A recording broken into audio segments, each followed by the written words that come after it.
Here's the open. Right now, you can lock in 30 days of any NBA or college basketball plays, including 5% best bets released from your favorite WagerTalk or Sportsmemo handicapper for just $6.63 per day. A 30-day NBA pass is priced at $189 and a 30-day college basketball pass at $189. But you can get both for only $199. To take advantage of this special offer, just go to WagerTalk.com and SportsMemo.com. Choose your favorite handicapper and lock in all basketball action for the next 30 days. Even better, there's no limit to how many handicappers this offer can be redeemed on. Okay, doing Mike.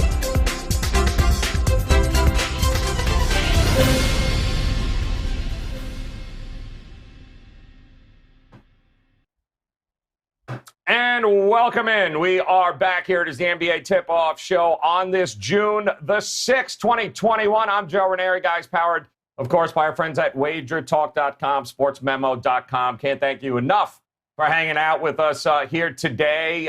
We ran a little bit late here today, but that's okay. Better to a little bit late than not at all, especially with the panel of guys that we have on the show today. Get ready to talk NBA hoops. It is the who's who of NBA at WagerTalk.com. At the top, you're going to see our good friend Tony Mejia in the middle. He loves the middle. That's where he's always in the middle. The man is always looking for a damn middle, that being Steve Merrill. Exactly that is right. 2 R's, 1 L, by the way. 2 R's, 1 L, Steve Merrill. And then the guy underneath him, the neighbor below, I feel like this is like Three's Company going on here.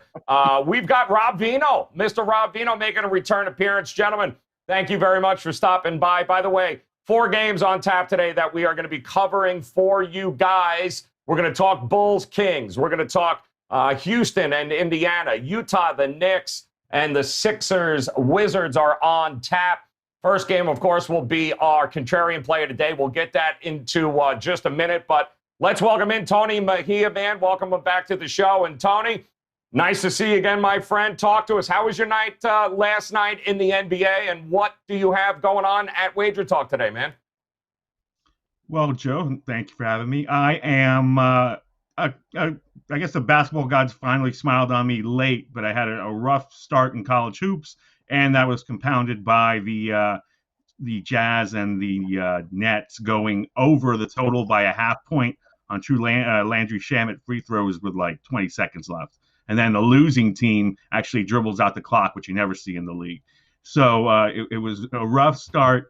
Then the Timberwolves and Nuggets went in a different way than I anticipated. I thought the Nuggets would dominate early and the Timberwolves would dominate garbage time. That happened completely the opposite. But I rebounded with with my best bet of Spurs and Clippers going over the total, and also got in on the Blazers and the Bulls going under.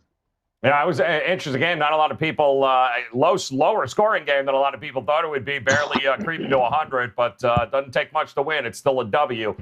Steve Merrill, talk to us, my friend. I don't even want to bring this up. I'm going to bring it up. Actually, I'm going to enjoy bringing it up. Talk to us about how your night went last night, and of course, what you got going on at Wager Talk today.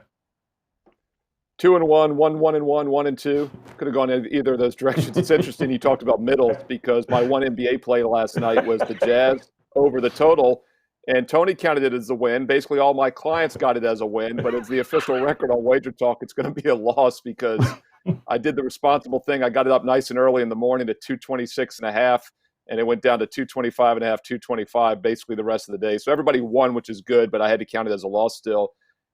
Kevin Durant was out, so the total dropped a little bit based on that news, even though the Nets won by 34.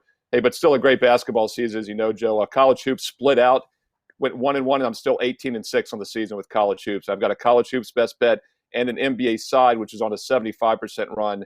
I did something very special today.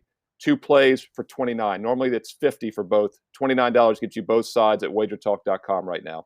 Nothing wrong with that. And guys, I do want to remind you quick too, by the way, $199 for the month, NBA, college basketball, every damn play, NBA, college basketball, any one of these gentlemen, you'll get every one of them 30 days for just $199. Take advantage of it. And of course, make sure that you are visiting these guys at WagerTalk.com. Mr. Vino, what is going on, my friend? Welcome back. It seems like it's been 48 hours since we last spoke to you. But how you been, man? What'd you do last night? What do you got going on at Wager Talk?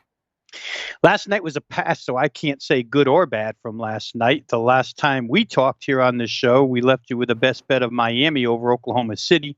Miami did the right thing that night on Monday night. So last night, like I say, was a pass, and we're back at it today, though, up now and available at WagerTalk.com. A best bet from the NBA, followed up by a top-rated selection. So 2 plays up there right now, available at WagerTalk.com.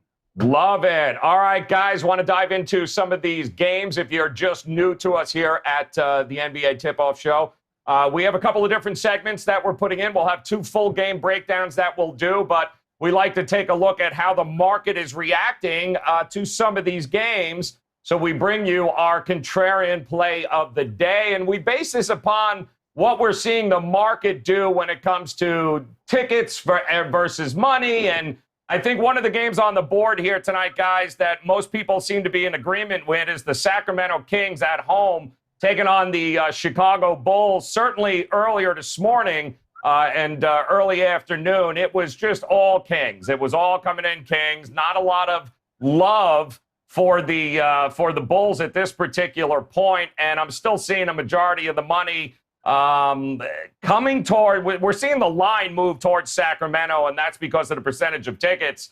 But I'm going to start with you, Tony, here at this point. With so much love towards Sacramento, could we interest you in a little piece of contrarian pride? Could you possibly go with this number to Chicago?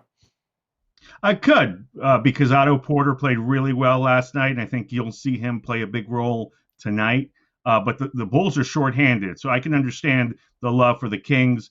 I don't think 4 players made the trip due to COVID or other predicaments, and one of them is Lauri Markkanen. They're one of their top scorers.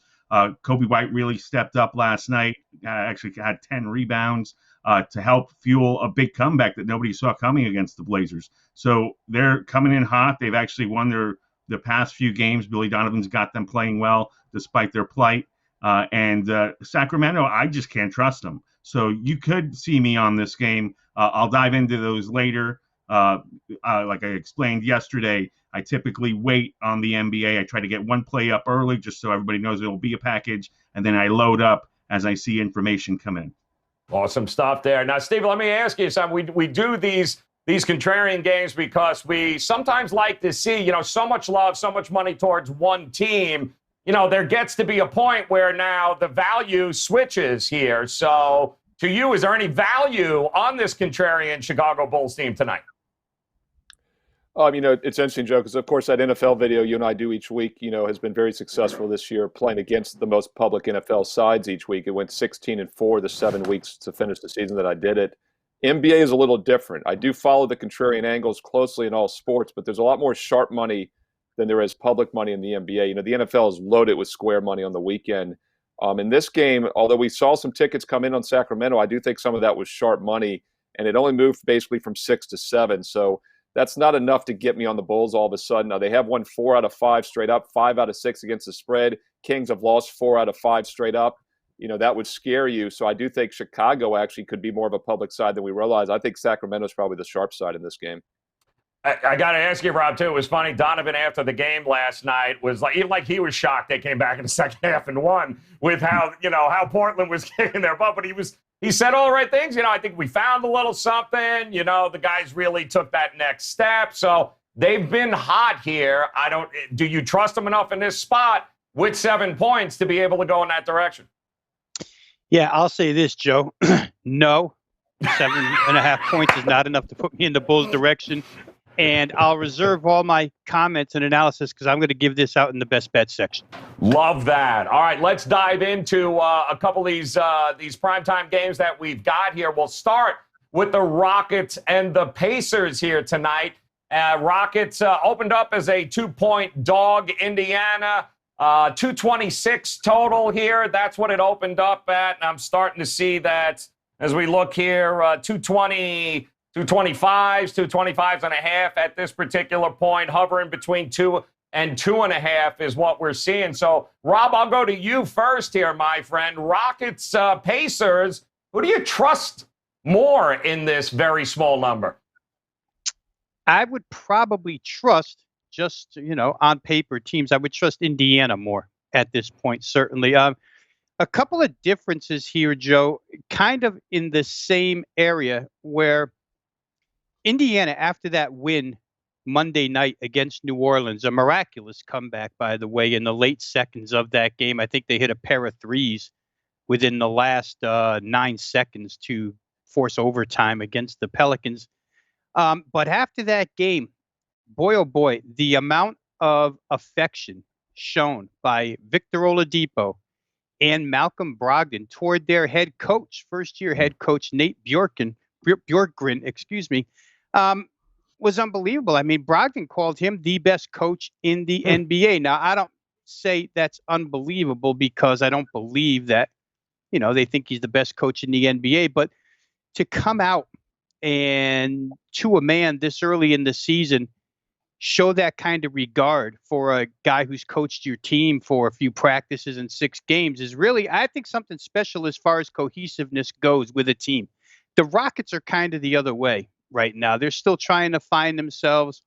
We'll talk a lot about shorthanded teams during this show, but this is another team that's got injury problems and depth problems outside of their top 3 players. It's a team that really hasn't fit together yet, and you see that in some of the player quotes. So who would I trust? I would trust Indiana. I'll say this: Indiana's played very good offense all season long. Every game that they've played, 7 so far, 6 of those they've shot better than 48% from the field, which is a remarkable number. It just shows that the movement of the basketball, the good shots that they get. And in fact, Brogdon, part of his quote, or Oladipo's, I forget whose, was, "Coach puts us all in the best position to be successful." So they're really finding it on the floor right now offensively against a mediocre defense in Houston. And Houston, a team right now, once again, with John Wall and James Harden in the backcourt, and kind of a lack of scoring, a lack of identity at this point. I think that Houston may in time find it, Joe, when they have a full roster. But right now, I don't think this is enough. I think Indiana's playing good basketball. I think they like playing together. They love playing for their coach, obviously. So I would take Indiana at the small price. Rob, it's a good point. Tony Mejia, let me ask you, the Pacers, unlike the Rockets, are a team that can lean a little bit on their defense in a game that they need to cover, that they need to win here. I don't know. I mean, at home, taking on a Houston team doesn't play really a lick of defense at this point. Do you trust Houston at all in this spot on the road? No, and actually I'm waiting on Christian Wood news to fully pull the trigger, but I think I'm leaning the Pacers anyway. Wood has been probably the Rockets' best player, most consistent, because Harden's been on and off, and he's got a sore knee and is questionable. So if he's out, I think the Pacers win handily. They've got a lot of guards that they can throw at James Harden. Rob mentioned Oladipo and Brogdon are playing really well together. Wall and Harden just started playing together. So definitely lean towards the Pacers, even if Wood plays. And again, I think you have a situation where the Rockets, also playing under a first-year coach in Stephen Silas, are trying to figure things out, and the guys around Harden are trying to get acclimated to playing with somebody that monopolizes the ball as much as Harden does. So definitely favor Indiana. Favor in Indiana. And Steve, listen, we know Houston's going to score. There's going to be some points in this game. The total seems to be going back and forth. Opened up 227. I'm seeing 225.5 right now. Do you trust Indiana to be able to keep up if this thing turns into a score fest? You're exactly right, Joe. The total's been all over the place. It opened as high as 227, went as low as 224. I even saw a 223 this morning, and now it's 225.5. So you talk about a game that could land in the middle once again. This is it. And by the way, when I was on the show Monday for our season debut, I used the Pacer game under. The only reason it went over was because of overtime. Then I mentioned that Jazz total I had last night as a best bet. Landed right in the middle. So I'm going to give you guys some totals advice, because obviously I've been spot on. And this game is probably middled once again. And we've got about a 4.5 point middle as of now. And you set this all up, by the way, when you introduced me today as the middleman. So I think the total is the safer way to look at it. I'm going to stay off the Pacers because Houston takes a lot of threes, and Indiana's got the worst three-point shooting defense, one of the worst in the league, 42% allowed. So that's a concern if you're looking at the Pacers, but I'm not ready to back the Rockets. They're trying to get that team together still. I think the over is the safest way to play it. Houston hits the threes. Indiana can score 49% shooting. Great shooting team this year. Good stuff there, guys. That's going to be, what time is that? 7 o'clock Eastern time is tip-off for that game. And we'll move to our next primetime game we're going to take a look at, and I am this close to buying a damn Knicks jersey again. I've burned mine over the last, 30-some-odd years. Every time I had one, I think I still have Bernard King somewhere in the house. But the reality is the Knicks are maybe a team we might be able to be proud of, those that have been fans there. We're looking at 6. Utah coming off of that ass-whooping last night by a undermanned Nets team. And I'm going to start with you in the middle there, Stevie Middles. Talk to me here. Total 215 is what it opened up with. The Knicks, you've been impressed. Do you trust the Jazz on the second game of a back-to-back? One of the favorite angles I've had for over 20 years, Joe, since I started in the mid-'90s, is to always look for Class A road favorites off a loss against, not a very good home team. Obviously, there's no home crowds this year in New York. The problem is both these teams are 4-3 straight up. So technically, one team's not better than the other. But I still think the Jazz could be a Class A team this season. I still think the Knicks are going to be a losing team this season. They had a over-under around 23.5 for season wins. They're already 4-3. Something's got to give. We talked about this Monday, though. They're playing very good defense. It's not a total fluke. However, in that last game against Atlanta, even though they upset them as a 7-point dog, they did allow 46% shooting. That broke a streak of 4 straight games allowing 43 or less. Back-to-back straight-up dog wins against the Pacers and Hawks as 7- and 10-point dogs. 4 straight road games. They covered and won 3 of the 4 outright as a dog. I actually think this could be a flat spot getting back home. They've been gone for over a week and a half since last year, technically. And as you mentioned, the Jazz, I think, just overlooked the Nets last night. They lost by 24. Kevin Durant was out. They just didn't take the game serious. I think that'll be a wake-up call, and I actually think the road team has the scheduling advantage in this game, even without rest on a back-to-back. It's an interesting spot, Tony Mejia. I mean, let me ask you, Julius Randle been an absolute monster for the Knicks, really starting to come into his own. Thibs kind of confidence is what I see with the New York Knicks each and every game here, but that doesn't necessarily mean they're going to cover a game like this. Where are the Knicks at in your mind right now at this point in the season? Well, they're a Tom Thibodeau team. He's playing his top 2 players major minutes, R.J. Barrett and Julius Randle leading the NBA in minutes, so he's leaning on them. He's trying to build a winner, so that makes sense. And they're defending. The under is 5-1 in their last 6 games. And a lot of that is teams missing shots that they should make. But a lot of that is effort. And Mitchell Robinson is a force in the middle, blocking shots and altering shots. And he comes in off the bench and gives them a nice boost. So I like some Knicks pieces. The Jazz, I disagree with Steve. I don't think they overlooked Brooklyn because I think Donovan Mitchell comes in and he wants to play well in New York, like I referenced yesterday. But Kyrie Irving just took over the first quarter. Like he was dominant. And Rudy Gobert, he's one of those players that sometimes he feels it, sometimes he doesn't. He completely let Jared Allen get in a rhythm. Now, does he make that same mistake tonight? We're about to see, but I've got my best bet on this one at the end of the show. Love that. And Rob, let me ask you, Tony brought it up there. Thibs, short rotations, using his starters, big minutes, the guys he can definitely lean on. That day off, how do you look at this game here tonight with these 2 teams? Gobert, Mitchell, going to be a big battle. I'm looking forward to seeing that. How do you have it? Yeah, the first 2 guys said a lot of the stuff that I would have said as well, but I'm going to expand a little bit on what Tony said because I'm in somewhat agreement with him that the Jazz didn't overlook Brooklyn last night, but they got beaten. These games always, if they're not situationally fatigued contests, then they're matchup contests. And if you look at what beat the Jazz last night, they got wrecked by skilled guards in Kyrie Irving and Karis LeVert. And they got wrecked by an active center, as Tony pointed out, when Rudy Gobert was just flatly outplayed by a more energized guy in Jared Allen.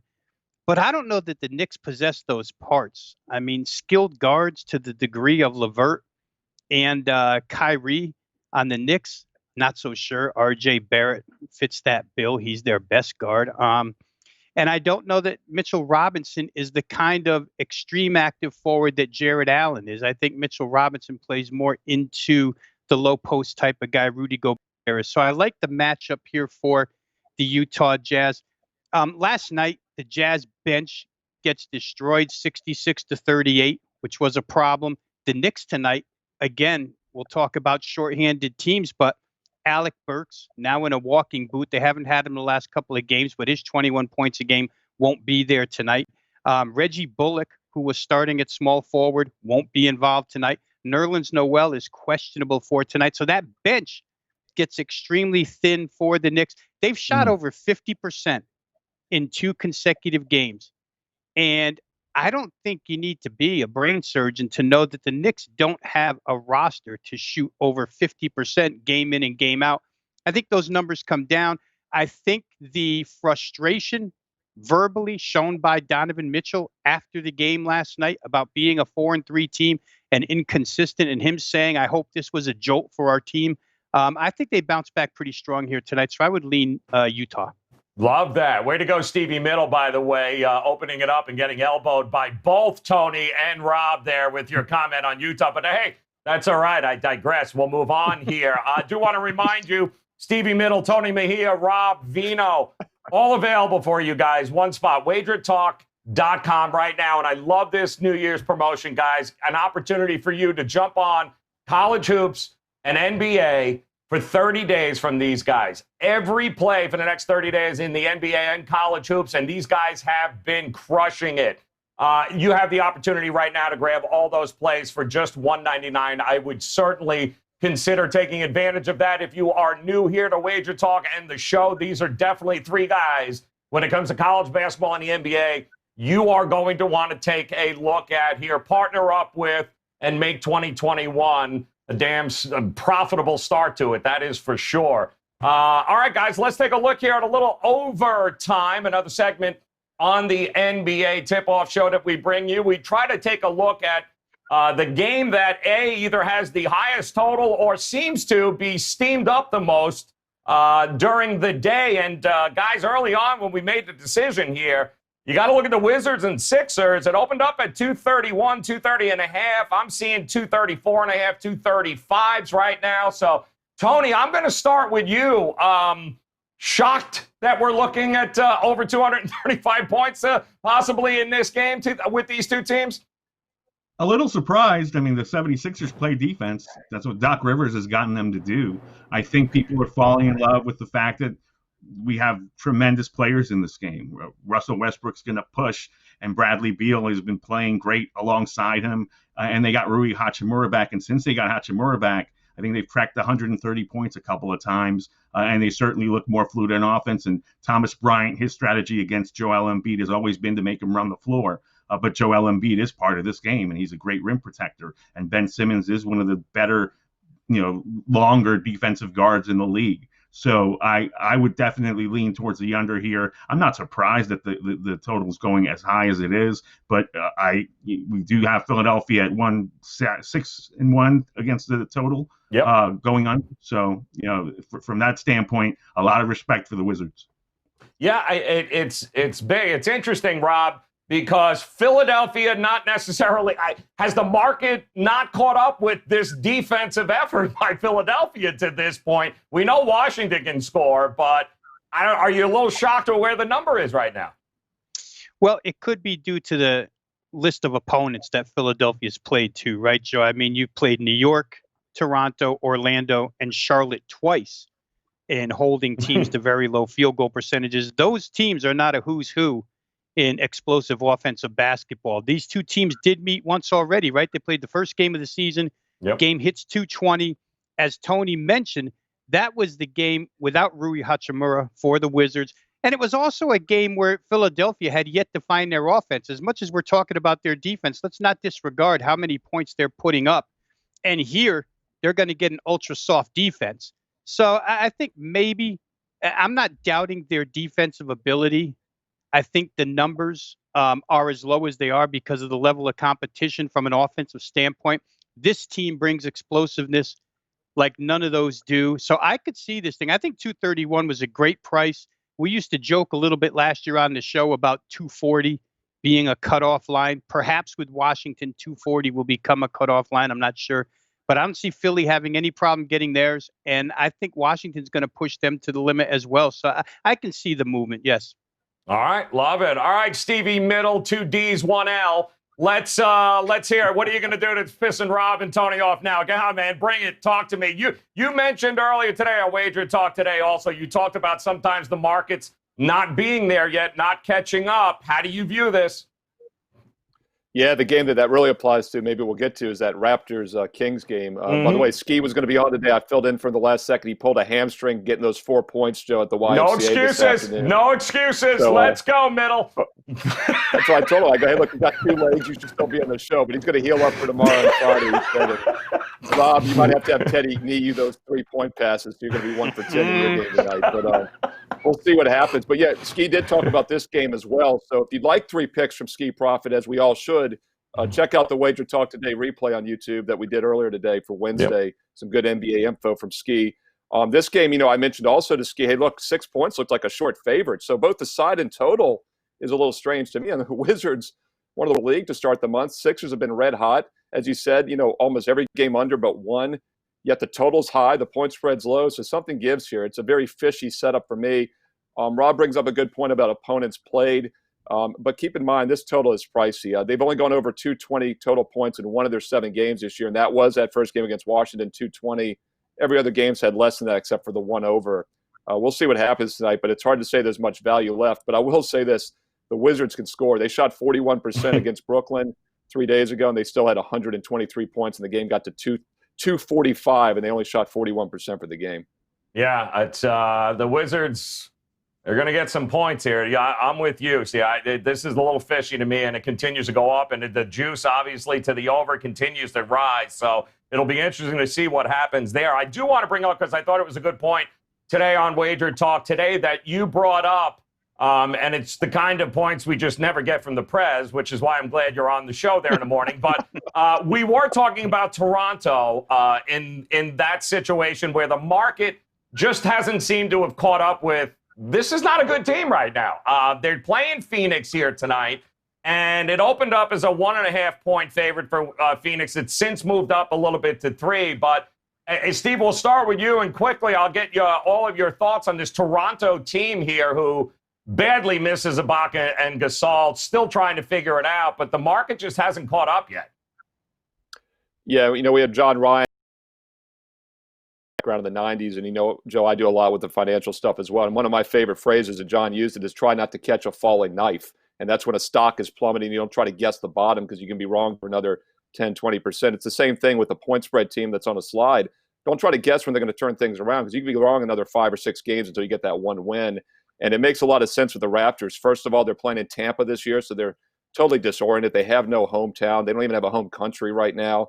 And they're a team that's been very good. They're a championship team from just 2 years ago. These are the type of teams the betting markets often are slow to react to. This line looks really short if you look at the season results. And by the way, Ski did use this game on Wager Talk today. Go back and watch the replay. He mentioned that he had his power ratings double digits, yet he is staying off it as well on the side. He's looking more at the total. I'm staying off it too. It just doesn't look right, kind of like that Sixers game we just talked about. Tony, you agree? Just market's not there on Toronto at this point. For whatever reason, they haven't caught up yet. I guess people don't know that OG Anunoby has not been able to shoot. Maybe they just remember that ridiculous shot he made in the bubble. But he's been terrible thus far this season. And this is an interesting matchup because you have the Suns thumping their chest as a top defensive team in the league. Jay Crowder is saying we got to bring this consistently every night. You've got a great guard matchup with Van Vliet and Lowry against Chris Paul and Devin Booker. And Phoenix at home. So if Phoenix wants to be an elite team, they've got to take care of Toronto. If Toronto wants to start the resurgence, they've got to start this 4-game road trip that they're on with a big victory to make us all shut up. So, and I think the key is you have to start strong on this road trip because I believe the next opponent is Sacramento. You have to get that one. And then they end with Portland and Golden State. So if Toronto is not going to dig themselves a big hole, they might play well tonight. But again, it's a tough spot. I'm going to stay away completely or maybe hop on the Phoenix Suns. You know it's there, Rob. There's glimpses of hope with this Toronto team, but that last game against the Celtics, I think, was a microcosm of what they are. They come out 32-23 first quarter, 7 of 9 threes, and then they get smoked the rest of the way, 103-82. This is, all of a sudden, there's glimpses of it, but it's not there yet. I don't necessarily stick a fork in them for the whole year just yet. Yeah, I mean, the Boston game, Joe, we had that Monday, and then I went to Twitter with this game when I saw the way it was going, saying that Toronto still can't guard Boston. And Jason Tatum proved it, right? We go back to that playoff series last. They just can't guard those two guys, period. There's not one player on that team that can stop Tatum. And Boston came back like they did in multiple games against Toronto in that series, and they win going away and score a lot of points doing it. My power ratings had this game Phoenix -3.5, which is where the game, I think, sits right now. Mm-hmm. It's been pushed that far. So I think a lot of guys with numbers have some similar to mine. On what Tony said earlier, or maybe it was you, Joe, I forget which, but Monty Williams, the head coach, in watching a Phoenix game a couple of nights ago, had a saying throughout practices and or preseason and then practices to his team to be a nuisance. That's his phrase. Be a nuisance on every possession. And when you watch them play defensively, which is what you guys pointed out, you can see it. It's a different style of Phoenix team. They're the slowest paced team in the NBA right now. So you can tell that he's reshaped this team, reformed it. It suits Chris Paul. When they went out and got Chris Paul, this is the type of team you want him to run, a team that's more half-court oriented, defense-oriented, can break when they want to, but they're not going to use the fast break like they did under Alvin Gentry a couple years back. So I think that Phoenix has quickly adapted. The run in the bubble was something a little bit different than what this is.